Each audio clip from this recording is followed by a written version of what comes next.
Hi! In this lesson, we are going to dive deeper into designing and creating your 3D scene in Unity, which is something that has been touched upon in previous lessons. Before we get into the Unity technicalities, let's talk about a few big picture design strategies. First, a scene in Unity can be quite simple, but it can also be quite complex. As these screenshots demonstrate, there can be a lot of different pieces in a single scene. When designing a scene, it's generally a good idea to start with the big picture and lay out the general landscape and scope. You don't want to focus too long on the details early on. If you have to make changes to the height of a hill, for example, you want to do it before adding 50 trees. Second tip, design quickly and get early and frequent feedback. Using simple shapes to represent details will help you quickly try different arrangements and get early feedback before spending too much time with the details. Third tip, focus on one main perspective or camera angle to start. Don't worry about creating the whole playable scene at first. One angle will allow you to develop a piece of the scene in a shorter amount of time and get feedback. It will also help build concepts early that can influence the rest of your design.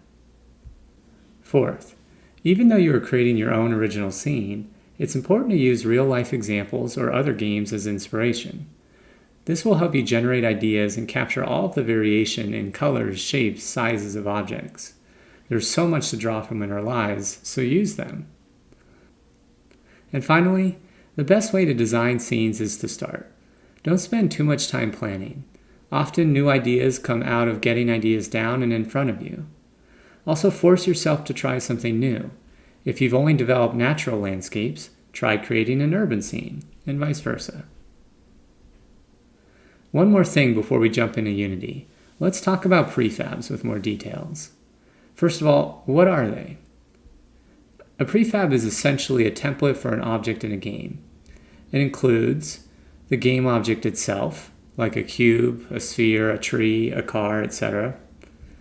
Any components that are attached to the game object, like transform, and properties of the game object and its components.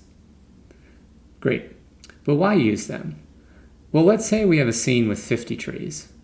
Using the prefab, all of the trees share the same properties, so if I wanted to make them all taller, it's easy to do by editing a single prefab.